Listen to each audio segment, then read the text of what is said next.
우리가 뉴스를 보면 이스라엘에 관한 뉴스들이 참 많이 나옵니다. 그래서 어떤 뉴스를 보면 이스라엘과 그러지 않고 또 뭐 팔레스타인 지역 이렇게 얘기를 하는데, 이 호칭 팔레스타인은 원래 오늘 우리 성경에 나오는 블레셋이란 그 호칭에서 나온 겁니다. 그래서 블레셋 이 호칭에서 오늘날 팔레스타인 나오는데, 한 가지 이제 오해해서는 안 되는 것이, 이 블레셋의 그 후손들이 지금까지 남아서 같은 명칭인 팔레스타인에 사는 것은 절대로 아닙니다. 성경에 나오는 블레셋 사람들의 후손들하고 오늘날 팔레스타인에 살고 있는 이 사람들하고는 전혀 인종적으로 민족적으로 아무 상관이 없습니다. 지금 팔레스타인에 가면 이제 이슬람 교들도 또 많고요. 팔레스타인에 가면 아주 신실한 크리스찬 성도들도 참 많이 있습니다. 우리가 뭐 팔레스타인 해방기구 이래서 그 아라파트가 뭐 테러도 일으키고, 또 우리 한국과 미국은 특별히 크리스찬 이스라엘에 대해서 굉장히 우호적이기 때문에 이스라엘과 갈등을 맺고 있는 팔레스타인에 대해서 우리가 굉장히 부정적인 이런 인식이 있는데, 사실은 그 인식은 좀 우리가 고쳐야 될 필요성이 있습니다. 팔레스타인이 굉장히 신실한, 우리하고 함께 삶을 나누어야 된 그런 크리스찬 형제자매들이 굉장히 많이 있습니다.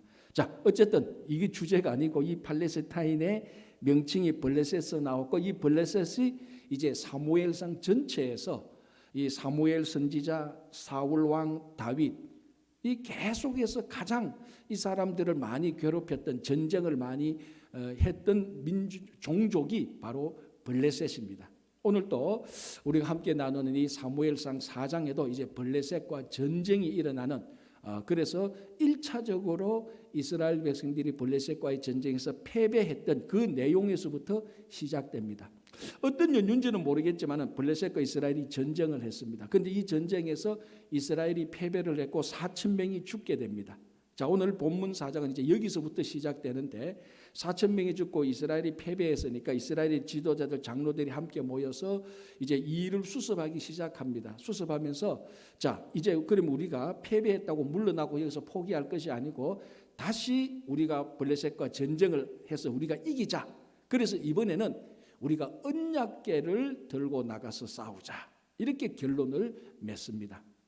자, 이 언약궤를 들고 나가서 싸우자. 언약궤는 뭡니까? 하나님께서 함께 하시겠다고 약속했던 성막 지성소에 있었고, 성전, 나중에 성전 지성소에 안치된, 아마 이 지구상에서 가장 거룩한 물건이 있다면 바로 이 언약궤입니다. 그래서 언약궤를 들고 나가서 싸우자. 이거 얼핏 보면 굉장히 좋은 결론을 내린, 역시 이스라엘의 장로들, 지도자들이 내릴 만한 멋진 결론이다라고 생각할 수 있겠지만, 한꺼풀을 벗겨보고 그 속을 보면은 이게 겉으로 드러난 이 현상하고 좀 다르다는 것입니다. 자, 오늘 본문 4장 3절을 다시 한번 제가 읽어드릴게요. 이렇게 되어 있습니다. 백성이 진영으로 돌아오며, 자, 1차 패배를 하고 진영으로 돌아왔습니다. 4,000명이 죽고, 이스라엘 장로들이 이르되 여호와께서 어찌하여 우리에게 오늘 블레셋 사람들 앞에 패하게 하셨는고, 여호와의 언약궤를 실로에서 우리에게로 가져다가 우리 중에 있게 하여, 이렇게 나옵니다. 그러니까 이 사람들은 지금 자기들이 왜 전쟁에서 패배했는가에 대한 원인 분석이 여기서 보면 뭐라고 말하는가 하면, 여호와께서 어찌하여 우리에게 오늘 블레셋 사람들 앞에서 패하게 하였는고, 다시 말하자면 여호와께서 블레셋에게 우리가 패하게 하셨다. 그게 전쟁에서 졌던 결정적인 이유라는 겁니다. 자, 크게 보면은 이 말이 전혀 틀린 말이 아닙니다. 왜냐하면은 전쟁에 이기고 지는 것은 하나님에게 달렸기 때문에. 그래서 전쟁에서 이겨도, 이스라엘이 전쟁에서도 이기고 하나님께서 이기게 해주시기 때문에 이긴 것이고, 전쟁에서 져도 하나님께서 패배하게 하신 것이기 때문에 전쟁에서 진 것이다. 그렇게 본다면은 어찌하여 하나님께서 우리가 블레셋에게 패배했는고, 이 말이 틀린 말이 아닙니다. 맞습니다. 그런데 이 우리가 하나님께서 우리를 블레셋에게 패배했다라고 이 말을 하면서 한 가지 물어야 될 질문이 있습니다. 뭡니까? 그렇다면은 왜 하나님께서 우리가 블레셋에게 패배하게 했는가? 그거를 물어야 되는 겁니다. 궁극적으로 결정은 하나님이 하셨지만, 하나님께서 이스라엘 백성들이 패배하게 하셨지만, 그럼 하나님 왜 우리가 블레셋에게 패배했습니까? 그거를 물어야 되는 겁니다. 그런데 그거는 없습니다. 그건 묻지 않고 하나님께서 우리를 패배하게 했다. 어쩌면은 책임을 지금 하나님에게 전가시키고 있는 그런 비겁한 모습들이 우리들에게 보이고 있습니다. 자, 이스라엘 백성들이 전쟁에서 졌습니다. 이거 1차 패배인데요. 블레셋 1차 전쟁 패배인데요. 이게 패배의 손실이 적지 않습니다. 군사만 4천 명이 죽었습니다. 큰 전쟁의 손실입니다.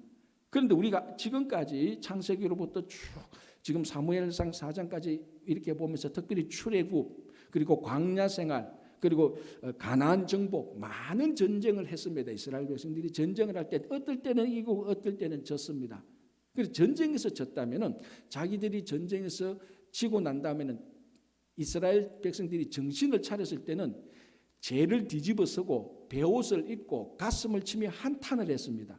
하나님, 우리가 잘못했기 때문에 우리가 죄를 지었기 때문에 이렇게 전쟁에서 졌습니다. 그래서 항상 회개를 하고 그 다음에 난 다음에 전쟁을 또 하기 시작했는데 오늘 이 블레셋과의 전쟁에서 이스라엘 백성들은 하나님께서 우리를 블레셋에게 패배하겠다라고 말하면서 우리가 왜 패배했는가에 대한 분석은 없고 거기에 대한 말은 없습니다. 그래서 이 본문을 보면 어디에도 이렇게 1차 패배를 했는데 남자만 4천 명이 죽었는데도 단 한 명도 어떤 지도자도 가슴을 치며 베옷을 갈아입고 죄를 뒤집어 쓰는 사람이 한 명도 없습니다. 우리가 하나님께서 우리를 지게 했구나. 패배하겠구나. 그래서 이제 우리는 언약궤를 들고 나가서 싸우자라고 말을 했습니다. 자, 이스라엘 백성들이 우리가 작년에 여호수아를 보면서 여호수아를 통해서 가나안 정복을 하기 시작합니다. 그래서 요단강을 건너고 가나안 정복을 할 때 첫 번째 맞닥뜨린 성이 견고한 여리고성이었습니다.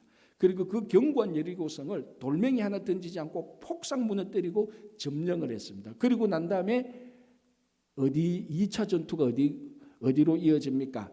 아이성 전투입니다.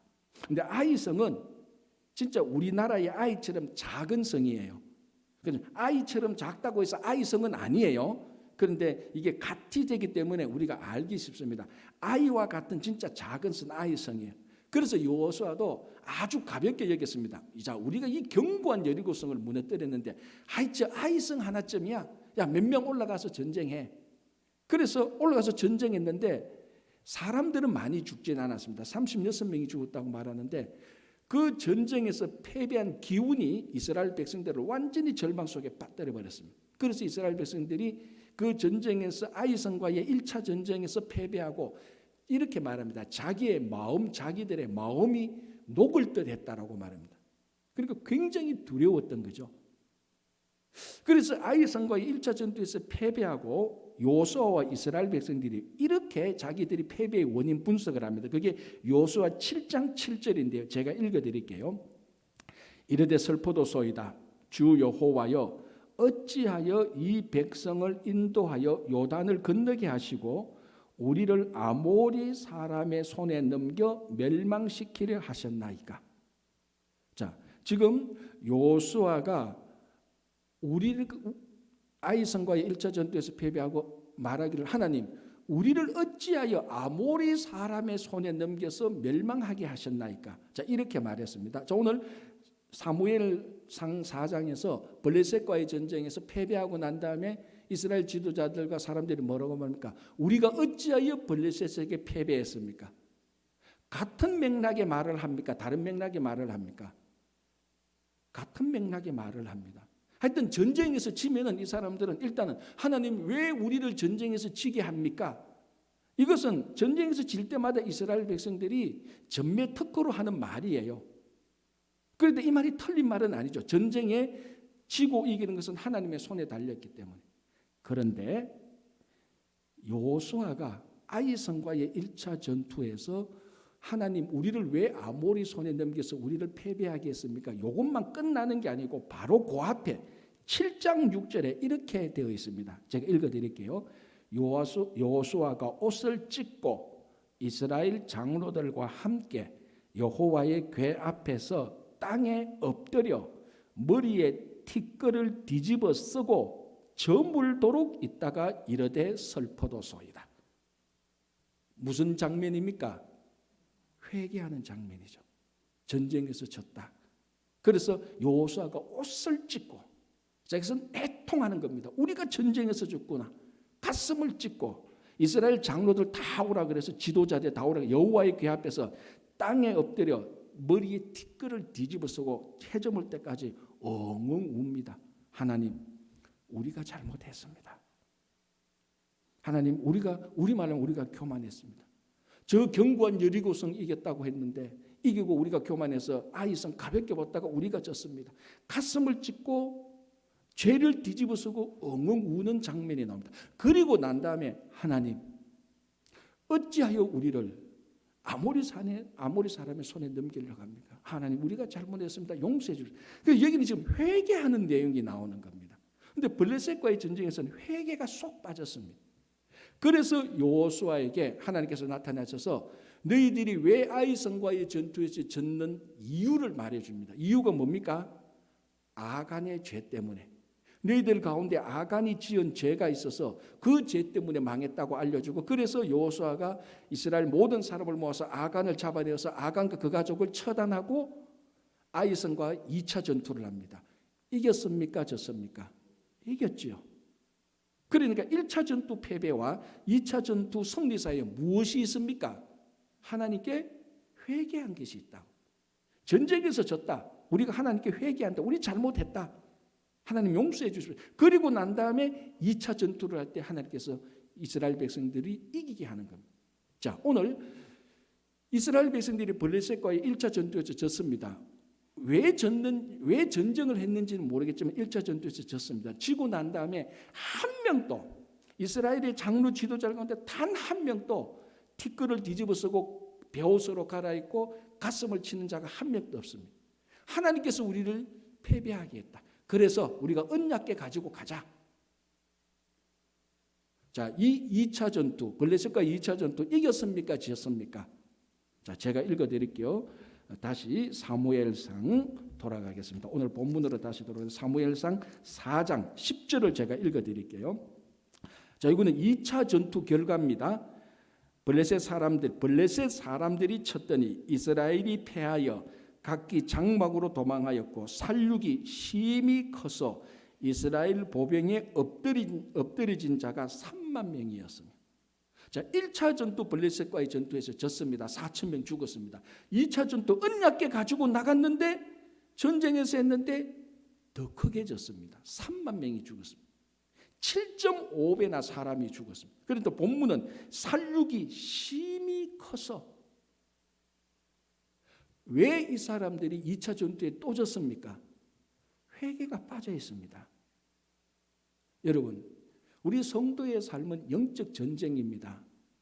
영적 전쟁에서의 승리는 회개 없이는 승리할 수가 없습니다.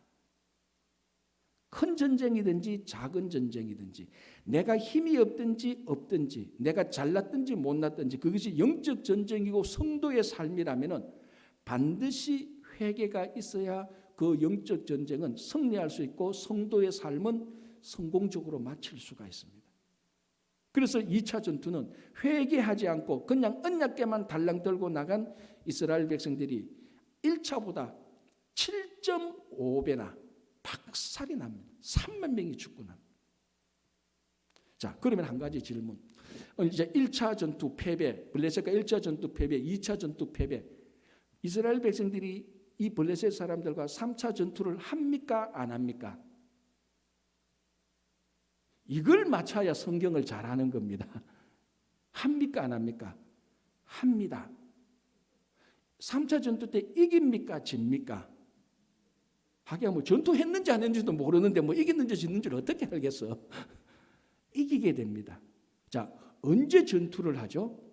사무엘상 7장에 가면은 드디어 사무엘이 선지자가 되어서 본격적으로 사역을 하게 될 때 제일 먼저 하는 사역이 뭡니까? 온 이스라엘 백성들을 미스바로 다 모으게 합니다. 그게 우리가 흔히 말하는 미스바 대각성 집회 그겁니다. 그래서 이스라엘 백성들을 다 모아놓고 이스라엘 백성들 앞에 하나님의 죄를 다 고합니다. 이때에 블레셋 사람들이 그 소식을 듣습니다. 아, 이스라엘 백성들이 미스바에 다 모였다. 잘 됐다. 한목에 치자. 아, 맨날 1차 전투하고 2차 전투하고 이거 짜증나. 모였다고 알아서 블레셋이 한목에 치자고 와서 이스라엘 백성들을 쳤습니다. 이게 3차 전투인데 이겼습니까? 누가 이겼습니까? 하나님께서 이스라엘 백성들을 도와서 블레셋을 박살을 냅니다. 3차 전투 때는 이스라엘 백성들이 블레셋을 안 쳐들어가도 블레셋이 이스라엘 백성들을 궁지에 모인 것처럼 보이는 이스라엘 백성들을 포위하고 쳐들어와도 블레셋이 패배하게 됩니다. 왜? 1차 전투, 2차 전투하고 뭐가 다릅니까? 회개했잖아요. 이스라엘 백성들이 미스바에 다 모여서 회개했습니다. 이후에는 어떤 전투든지 하나님께서 도와주십니다. 반드시 이기도록 되어 있습니다. 자, 여러분, 우리 성도의 삶이 예수 믿는 순간부터 우리는 죽을 때까지 영적 전쟁을 해야 됩니다. 여러분들이 부인하든 부인하지 않든 그 삶은 영적 전쟁의 삶이고 신앙의 삶입니다. 전투가 누구는 치열하고 누구는 덜 치열할 수 있지만, 누구는 이게 전쟁이라는 것을 알 수도 있고 모를 수도 있지만은 예수 그리스도를 믿는 순간부터 우리는 영적 전쟁의 삶을 한평생 살아갑니다. 여러분, 전쟁은 무조건 이겨야 됩니다. 전쟁에서 져놓고 나는 정당하게 졌다, 아무 필요 없습니다. 전쟁은 안 하는 게 제일 좋지만, 안 싸우면 제일 좋지만, 싸우면은 이기고 보는 겁니다. 지고 난 다음에 나 정당하게 패배해서, 그건 패배한 자의 비겁한 변명입니다. 우리가 영적 전쟁에 딱 들어오면은 이건 반드시 이겨야 됩니다. 그 이기는 첫 번째 뭡니까? 하나님께 회개입니다. 회개한 자를 하나님께서 영적 전쟁에서 이기게 하는 겁니다. 그래서 예수님께서 사역을 시작하실 때 첫 번째 메시지가 뭡니까? 회개하라, 천국이 가까우나.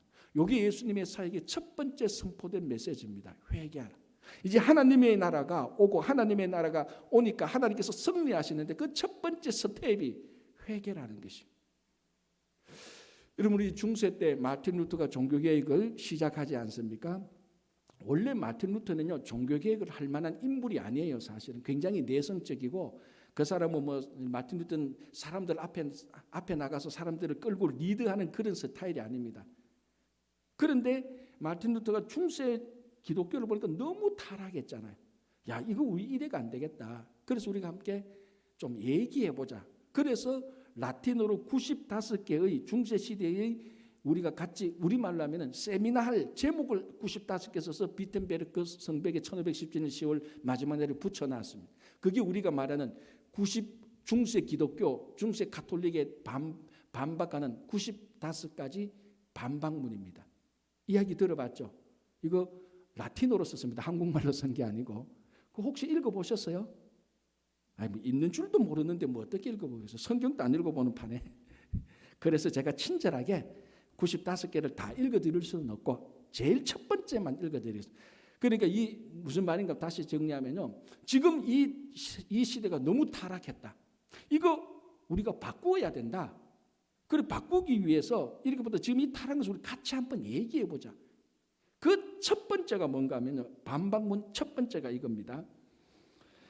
우리들은 주님이시며 선생이신 그리스도께서 회개하라고 말씀하셨는데 이는 신자들의 전 생애가 회개가 되어야 한다는 것을 의미한다. 이게 95개조 반박문 첫 번째입니다. 주제가 뭡니까? 회개입니다. 회개. 이 시대가 회개하지 않고서는 어둠이 물러갈 수 없고, 이 시대가 회개하지 않고서는 하나님이 바로 설 수 없다. 회개부터 하고 그 다음에 또 무엇을 해야 된다는 그런 의미죠. 그러니까 회개 없이는 성도의 삶은 결코 성공할 수가 없습니다. 자, 여러분들이 어떤 방식의 성공을 원하는지는 저는 잘 모르겠습니다. 그러나 여러분들이 신앙을 가지고 있는 한 세상 사람처럼 출세 성공, 잘 먹고 잘 살자는 그런 마음도 한쪽 구석에 있긴 있겠지만, 우리들의 본심은 우리가 신앙생활을 하는 한 정말 신앙적으로 성공하고 싶은 마음이 다 있습니다. 영적 전쟁에서는 이겨야 되고, 회개를 빼놓고 여러분 절대로 이길 수가 없습니다.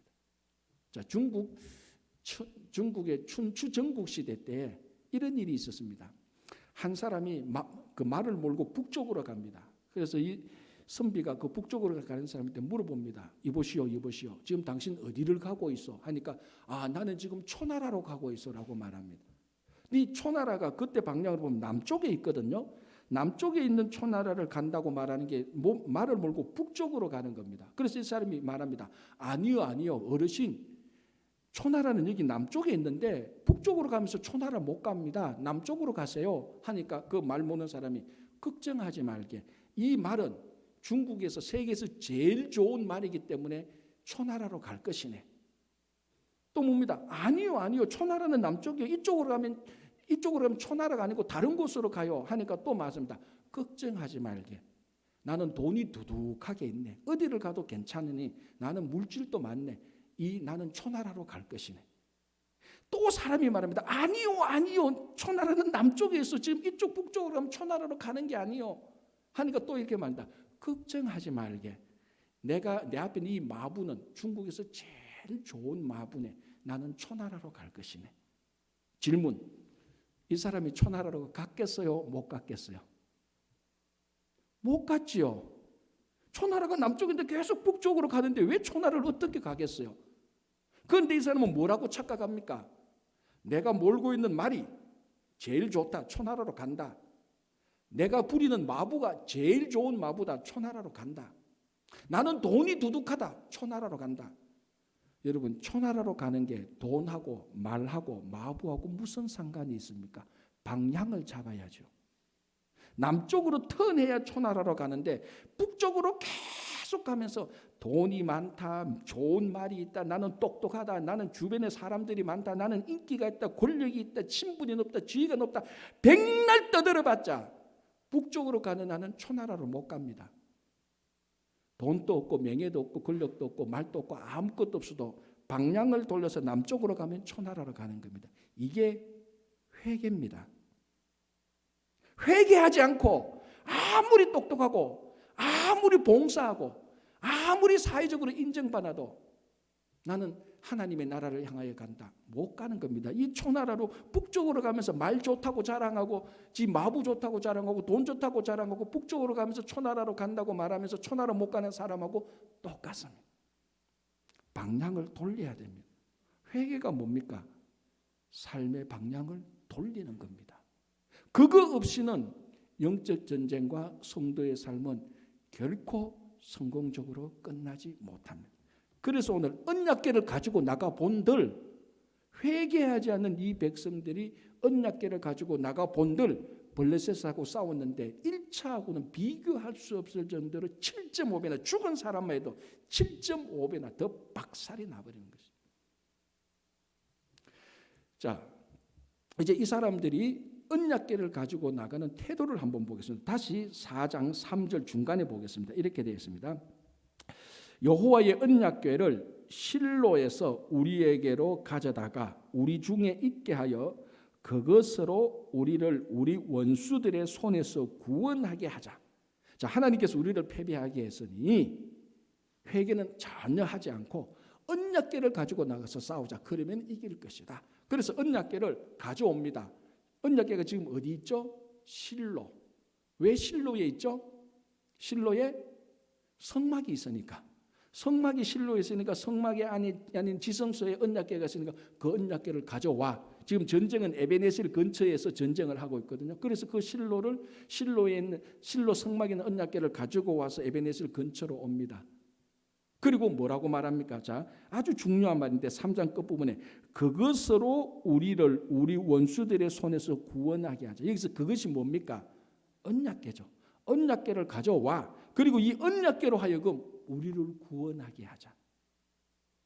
지금 이 사람들은 언약궤를 자기 멋대로 다루고 있습니다. 여러분, 우리 레위기 율법에 의하면 언약궤를 어떻게 다루어야 됩니까? 언약궤는 자기 마음대로 자기 편한 대로 다루지 못하면 이제 거기엔 5장 6장에 가면은 언약궤를 지 마음대로 자기들 마음대로 다루다가 사람들 막 죽는 일들을 우리가 보게 되는 겁니다. 어쨌든 언약궤는 율법이 정해진 대로 엄중하게 하나님의 뜻대로 다루어야 됩니다. 그래서 언약궤를 다룰 수 있는 사람이 있고 언약궤를 옮기는 방법이 따로 다 있습니다. 그런데 지금 오늘 본문을 볼 때는 실로에 있는 언약궤 자기 마음대로 가져오고 거기에 홈리와 비느하스도 같이 있습니다. 홈리와 비느하스가 어떤 사람입니까? 우리가 지난주에 본 것처럼 하나님 앞에서 죽을 죄를 지었던 하나님께 드려야 되는 기름기 있는 음식을 자기가 먼저 먹고 하는 망나니 중에 망나니입니다. 그리고 이 사람은 아직 제사장이 된 것도 아니죠. 하나님의 언약궤 옆에 있어서는 안 될 사람들도 있습니다. 그리고 뭐라고 말합니까? 이 언약궤가 우리를 구원하게 하라. 누가 우리를 구원합니까? 그렇죠. 하나님이 우리를 구원합니다. 하나님이 우리를 구원하는데 하나님이 아닌 언약궤에다 대고 이 언약궤가 우리를 구원하게 하라. 그래서 언약궤가 왔습니다. 자, 이제 어떤 장면이 일어납니까? 5절을 볼게요. 여호와의 언약궤가 진영에 들어올 때 이스라엘 진영에 막 이제 가져왔습니다. 온 이스라엘이 큰 소리로 외치며 땅이 울린지라. 6절에 블레셋 사람이 그 외치는 소리를 듣고, 자, 언약궤가 이스라엘 진영에 오니까 이스라엘 백성들이 난리가 났습니다. 야, 이제 우리가 이겼다. 고함을 칩니다. 땅을 칩니다. 그 소리가 반대편에 있는 블레셋 사람들까지 다 들릴 정도로 환호를 질렀던 것입니다. 왜 이렇게 환호를 지르고 좋아합니까? 언약궤가 왔으니 이제 우리가 언약궤 들고 나가서 싸우면은 반드시 이긴다. 언약궤가 승리를 보장한다고 확실히 생각했었습니다. 언약궤는 승리의 확실한 표시였습니다. 여러분, 전쟁의 승리의 확실한 분은 누굽니까? 여호와 하나님입니다. 그래서 이 사람들은 이 언약궤를 가지고 나갑니다. 자, 이 폼이 꼭 뭐하고 똑같은가 하면요, 자식 군대에 보낼 때요, 어머니가 몰래 무당한테 가가지고요, 용한 부적 하나 받아가지고 자식한테 부적 주고, 야, 너 군대 갈 때 이 부적 꼭 가지고 있어라. 너 그러면 전쟁할 때도 이긴다. 그 꼴하고 똑같은 겁니다. 지금 언약궤만 가지고 나가면 이길 것이라고 생각합니다. 부모가 부적 하나 끊어가지고, 비싼 부적 하나 끊어 자식에게 주고 가슴에 품고 다니라 하는 거하고 하나도 다를 바가 없습니다. 이 사람들은 하나님이 언약궤하고 함께 하겠다 했던 이 약속, 이 사람들은 하나님과 언약궤를 분리시켜서 하나님은 뒤로 내팽개치고 언약궤만 가지고 나갑니다. 이 폼이 꼭 이스라엘 백성들 전체가 부적 하나 가지고 가는 거하고 똑같습니다. 이방 사람들이 전쟁하러 갈 때 자기들이 전쟁 수호신 데리고 가는 거하고 똑같아요. 지금 단지 언약궤라는 것뿐만 다르지, 이 사람들이 전쟁하는 폼은 이방 사람들이 전쟁하는 거하고 전혀 다르지 않습니다. 여러분, 이게 바로 신앙을 부적화하는 것입니다. 부적처럼 만드는 것입니다. 여러분, 이게 신앙의 상징하고 다르거든요. 신앙의 상징은 뭐냐 하면은, 자, 우리 십자가 하겠습니다. 이거는 우리가 부적이라고 갖다 놓은 거 아닙니다. 신앙의 상징입니다. 상징은 뭡니까? 신앙을 생각나게 하고 그 생각으로 하여금 우리가 더 신앙적으로 되도록 하는 물체들입니다. 형상들입니다. 그래서 이 십자가는 우리 신앙의 상징이지, 혹 여러분 가운데 이 십자가가 여러분에게 액땜을 막아주고 나쁜 걸 해주는 그런 부적으로 생각하면 절대로 아닙니다. 이건 하나의 상징입니다. 그래서 우리가 십자가를 볼 때 십자가에 돌아가신 예수 그리스도의 희생과 헌신이 생각이 나서, 그렇지, 우리도 희생과 헌신으로 살아야 되지. 그래서 상징물이 있는 겁니다. 그런데 지금 이 이스라엘 백성들이 언약궤를 가지고 가서 상징이 아닙니다. 하나님 지금 생각 하나도 안 해요.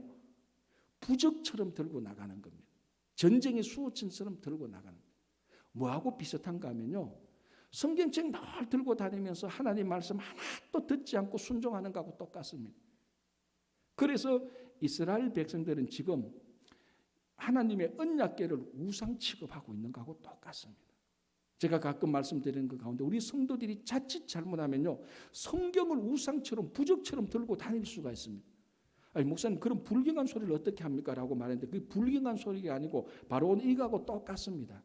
하나님과 언약궤를 분리시키고 언약궤만 가지고 나가는 부적 취급하는 거하고, 하나님의 말씀과 우리가 순종하는 것을 완전히 분리시키고 하나님의 말씀을 읽지도 않고 듣지도 않고 실천하지도 않고 성경책만 들고 다니는 것은, 이건 성경책을 부적처럼 하는 거하고 똑같습니다. 좀 더 과하게 말하자면 십자가 목걸이, 십자가 귀걸이 하면서 십자가의 희생과 헌신은 전혀 생각하지 않고 그냥 이쁘게, 혹시나 내가 십자가를 달고 다니면 교통사고 날 때 막아주지는 않을까. 그래서 운전할 때 보면 십자가 많이 걸어놓고 있습니다. 그건 나쁘다는 게 아니에요. 그런데 여러분 이렇게 생각하셔야 됩니다. 여러분 차를 제가 조사는 안 해봤지만은 혹시나 여러분 차에 십자가 있는 거 나쁜 거 아니에요. 그러나 여러분 이건 생각하셔야 됩니다. 이 십자가가 나를 지켜준다고 생각하면 안 됩니다. 하나님이 지켜주시는 겁니다. 그리고 그 십자가를 붙여놓고는 항상 뭘 생각해야 됩니까? 내가 십자가의 헌신과 희생으로 살아야지. 이 십자가에서 예수님께서 나의 죄를 위해서 돌아가셨고 부활하셨으니 내가 감사하고 예수님께서 내 죄를 사해 주시니 내가 감사한 앞으로 평생 주님을 위해서 살아야지. 그런 신앙의 상징물로 생각하고 십자가를 붙이는 것은 no problem. 좋습니다. 근데 이 십자가만 십자가 하나 걸어놓고 운전하면 난 사고 안 날 거야. 액땜을 막아줄 거야. 그런 십자가를 부적으로 취급해서는 안 됩니다. 사실 그런 신앙의 흔적들이 조금씩 우리 안에 있는 겁니다. 여러분 신앙은 부적을 많이 가지고 있는 게 신앙 아닙니다. 신앙은 오직 하나님께서 우리를 지켜주신다는 확신 속에서 하나님 외에는 우리를 구원할 자가 없다는 믿음 속에서 매일매일을 하나님과 인격적인 관계 속에서 살아가는 게 신앙이지, 이것저것 보기 좋다고 해서 다 더덕 붙여놓고 나는 이런 것들로 인하여서 악한 세력으로부터 나는 보호받을 거야. 여러분 하나님이 악한 세력으로부터 우리를 지켜주십니다. 정말 이 사람들은 하나님 없는 언약궤를 들고 나갈 게 아니고 차라리 언약궤 없는 하나님과 함께 갔었어야 되는 겁니다. 그게 전쟁에서 승리하는 건데 그렇지 못했어요.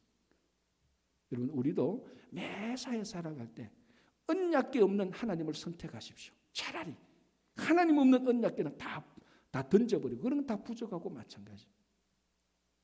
자, 이런 전쟁이 이길 수가 없죠. 그래서 2차 전쟁 대패합니다. 전쟁만 3만 명이 죽게 되는 겁니다. 그 중에 살아남은 한 사람이 막 달려가서 엘리 제사장이 말합니다. 제사장님, 우리가 전쟁에서 졌습니다. 그리고 말씀드리기 어렵지만 제사장님의 아들이신 홈리와 비느하스도 죽었습니다. 더 말씀드리기 어려운 것은 머뭇거리다고 뭐라고 말합니까? 언약궤도 빼앗겨버렸습니다. 제사장이 그 소리를 딱 듣는 순간에 의자에서 탁 넘어지고 엘리도 그 자리에서 즉사합니다. 그런데 이때에 엘리 제사장의 며느리이면서 비느하스의 아내가 아이를 낳게 됩니다. 난산을 하게 되는 거죠. 난산을 하게 되는 때에 이 소식을 듣게 됩니다. 전쟁에서 졌고 자기 남편이 죽었고 언약궤가 빼앗겼고 게다가 자기 시아버지이면서 제사장인 엘리까지도 죽었다. 그때 아이를 낳게 되면서 자기는 죽으면서 이렇게 말합니다. 이 아이의 이름을 이가봇이라. 그래서 누군 그러더라고요. 이시인가 말하는데 이시가 아니에요. 그런데 읽는 것은 이가봇이 맞아요. 마치 이가봇 하면은 성이시고 이름이 가봇인 것처럼 생각하는데 그래 읽는 방식은 맞아요. 이가봇. 그런데 이시는 절대로 아닙니다. 자, 이 가봇은 뭔가 하면은 가봇은 카보트. 그러니까 원어는 케베트인데 이게 무겁다는 말입니다. 이게 영광이라는 말입니다. 이 가봇의 이는 영어로 말하면 not 부정입니다. 그러니까 이는 아니다라는 말이거든요. 그래서 이 카보트 영광이 아니다라는 말이에요. 왜? 전쟁에서 졌고 자기 남편 죽고 언약궤 뺏기고 제사장이면서 시아버지 죽고 자기도 난산에서 죽으니 이게 무슨 영광이냐. 이 가봇이라고 요 시대가 마무리되는 겁니다. 그래서 저는 이 본문을 읽을 때 옛날에 이렇게 씁니다. 제목을 이렇게 붙였는데 오늘 설교 제목으로는 사용을 안 했는데 이렇게 제목을 붙였습니다. 이 가봇의 도미노. 계속 전쟁에서 지니까 도미노처럼 착착착착 다 망하는 겁니다. 전쟁에서 지고 홈리와 비느하스가 죽고 언약궤가 빼앗기고 엘리 제사장이 죽고 자기도 난산하면서 자기도 죽고 하나가 무너뜨리니까 탁탁탁 다 넘어지는 것처럼 이 가봇의 도미노 현상이 일어나 버리는 것입니다. 왜 이런 일이 일어났죠? 그것은 하나님을 가봇하지 않았기 때문입니다. 가봇의 뜻은 무겁다는 겁니다. 무겁다는 것은 중요하다는 뜻입니다. 즉 하나님을 매사에 모든 자기 생각에 자기 말에 자기 행동에 하나님을 무겁게 여기지 않았습니다. 하나님을 가볍게 여겼습니다. 하나님을 중요하게 생각하지 않았습니다. 하나님을 뒷전에 팽개쳤습니다. 그래서 언약궤만 가져가고 하나님과 언약궤를 분리해서 언약궤를 가져가고 언약궤를 중요하게 여기고 언약궤를 무겁게 여겼습니다. 여러분, 하나님 없는 언약궤는요, 그냥 나무 상자에 불과한 겁니다. 아무런 능력이 없습니다. 그런데도 이 언약궤를 무겁게 여기고 언약궤를 중요하게 여기고 언약궤를 갑옷한 겁니다. 하나님은 뒤로 팽개쳐 버렸습니다. 그러니까 하나님을 영광스럽게 하지 않으니까 전쟁에서 지고 홈녀 비나서 죽고 언약궤도 뺏기고 죽고 도미노처럼 다 무너지는 겁니다. 자, 그렇다면은 이걸 어떻게 뒤집어 볼 수 있을 겁니까? 자, 이 갑옷에 하나님 영광 없는 도미노 사건을 보면서 마음이 굉장히 우울하고 침울합니다. 그래서 설교자들은 이런 본문의 설교 별로 안 하고 싶어 해요. 왜? 모두 다 망해버리는 건데 이거 뭐 설교에서 뭐 덕보겠습니까? 뭐 위로가 되겠습니까? 그러나 이 갑옷에서 이를 빼야 됩니다. 갑옷이 있어야 됩니다. 갑옷의 영광이 있어야 됩니다. 이 갑옷의 도미노를 우리는 갑옷의 도미노로 바꿔야 됩니다. 어떻게? 하나님을 중요하게 생각하면 됩니다. 여러분 모든 삶에 하나님을 가장 무겁게 생각하십시오. 내 생각에, 내 말에, 내 행동에, 내가 직장에 있든 가정에 있든 어디에 있든지 하나님을 제일 중요하게 생각합니다. 내가 무엇을 가지고 있든 내 신분이 무엇이든 얼마나 배웠든지 얼마나 신앙생활을 오래 했든지 그게 갑옷이 아니고 그게 무거운 게 아니고 하나님이 내 인생에 가장 무겁고 중요한 것으로 생각하십시오. 자, 우리 나중에도 한번 보겠지만 다윗이 골리앗과 싸웁니다. 이건 뭐 성경에서 가장 드라마틱한 거 아닙니까? 예수 안 믿는 사람도 너무 잘 알고 있는. 그래서 예수 안 믿는 사람들에게 다윗과 골리앗이 성경에 있다고 하면 깜짝 놀란다 아닙니까? 그런 게 성경에 있었냐는 듯이. 어떤 이렇게 중요한 재미있는 이야기인데 자, 한번 보십시오. 다윗이 골리앗하고 싸우러 나갈 때 뭘 들고 나갔습니까? 돌 5개와 물매를 들고 나갔습니다. 그런데 우리가 볼 때는 그거 뭐 별거 아니에요. 그죠? 객관적으로 볼 때 별거 아니죠. 아니 2m가 넘는 거인하고 싸우러 갔는데 그리고 거인이 뭐 칼, 창, 단창 완전 무장한 거인인데 그 거인하고 싸우러 나가는 다윗에게 돌 5개와 물매가 무슨 무기가 되겠습니까? 그러나 다윗에게서는 그 무기는 사울의 갑옷과 투구와 칼보다 더 파워 있는 무기였습니다. 우리 사무엘상 17장 18장을 보면은 이 다윗이 골리앗하고 싸우겠다니까 사울 왕이 너무 기특해서 어떻게 합니까? 자기 갑옷을 벗어주고 자기 투구를 벗어주고 자기 무기를 다 줍니다. 야, 너 싸워서 내가 입는 갑옷하고 왕이 입는 것을 다 입고 왕이 있는 무기를 가져가. 그래서 다윗이 그거 입고 쓰고 무기를 들어보니까 안 맞는 거예요. 그렇게 해서 싸워본 적이 없으니까 다 벗어버리고 자기가 사자와 곰과 싸우면서 한 번도 패배하지 않았던 천하제일의 명검, 의천도령검, 무협지로 말하면 안 보셨구나. 가장 중요한 파워 있는 무기를 들고 나옵니다. 그게 뭡니까? 돌 5개와 물매입니다. 다윗은 한 번도 돌 5개와 물매를 가지고 나가서 싸워서 진 적이 없습니다. 그래서 칼, 노, 갑옷, 노, 투구, 노. 저는 이것이 더 파워 있는 무기입니다. 마치 이스라엘 백성들이 가장 파워 있는 무기라고 생각했던 언약궤를 들고 나가듯이 다윗에게서 가장 파워 있는 무기는 갑옷도 칼도 아니고 물매와 돌 5개입니다. 이거 들고 나갑니다. 자, 그러면은 우리 같으면 어떻게 합니까? 골리앗이 막 칼 들고 창 들고 고함 지릅니다. 제 같으면 이렇게 말할게요. 네가 칼과 창으로 했구나. 나 지금 들고 온 건데 나 이거 물매하고 돌 5개인데 네가 보기에는 아무것도 아닌 거지. 나 이거 가지고 한 번도 진 적 없어. 야, 오늘 한번 싸워보자. 네 무기가 이기나 내 무기가 이기나. 저것이 좀 떠벌리기 좋아하는 사람 이렇게 말했을 거예요. 다윗은 뭐라고 말합니까? 네가 칼과 창과 단창으로 오지만 나는 네가 모욕하는 여호와의 이름과 네가 모욕하는 여호와의 이름과 만군의 하나님의 이름으로 나간다 말합니다. 자기는 무기를 들고 있어요. 이게 뭡니까? 언약궤와 같은 무기예요. 그걸 들고 나가면서도 내가 이런 무기를 들고 왔다고 말하지 않습니다. 손에는 무기가 있지만 나는 하나님의 이름으로 넣었다. 왜? 하나님이 더 무거우니까.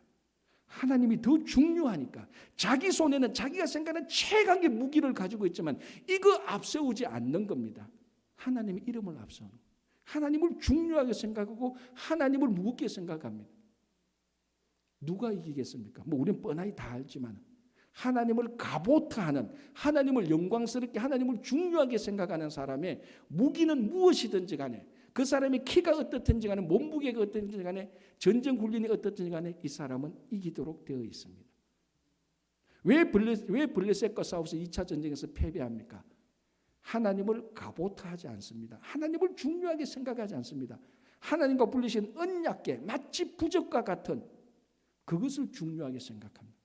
전쟁에서 질 수밖에 없습니다. 여러분, 우리 성도의 삶의 승리는 오늘 하루 하나님께 영광 돌리는 삶 자체가 이미 성공한, 승리한 삶입니다. 여러분, 어떤 생각을 하든지, 무엇을 하든지, 누구와 함께이든지, 여러분 직업이 무엇이든지, 신분이 무엇이든지, 우리가 어떤 사람인지 간에 우리 삶에 있어서 우리는 하나님을 중요하게 생각할 수 있습니다. 여러분들이 얼마나 아파도, 여러분들이 재산이 얼마나 날아가도, 사업이 얼마나 안 돼도 하나님을 중요하게 생각할 수 있습니다. 그때에 영광의 도미노가 다시 일어납니다. 전쟁에서 다시 승리하게 되고, 죽었던 것이 다시 일어나게 되고, 빼앗겼던 것이 다시 돌아오게 되고, 아프던 것이 다시 일어나게 되고, 하나님의 영광이 나타나며 모든 것이 부활하며 부흥하게 됩니다. 그게 영광의 도미노입니다. 그래서 영광의 도미노의 첫걸음인 하나님을 중요하게 생각하십시오. 그래서 오늘 이 본문에 나타난 이가봇의 도미노를 확 뒤집었고 이 자를 빼고 가봇의 도미노, 가봇, 하나님을 무겁게, 하나님을 중요하게 생각하시는 여러분 되시기 바랍니다. 기도하겠습니다. 하나님 감사합니다. 우리 삶에 있어서 우리는 재산이 더 중요했고 더 무거웠고, 우리 자녀들이 더 무거웠고, 우리 가정이 더 무거웠고, 내 안전이 더 중요했습니다. 용서하여 주시고 앞으로 우리 모든 삶에 있어서 무슨 생각을 하든지 어떤 일을 하든지 하나님이 가장 무겁고 중요하게 여겨서 지금 우리가 무너지고 아프고 힘든 이 삶에, 불편하고 아픈 삶에 영광의 도미노가 일어날 수 있도록 도와주시옵소서. 예수님의 이름으로 기도합니다. 아멘.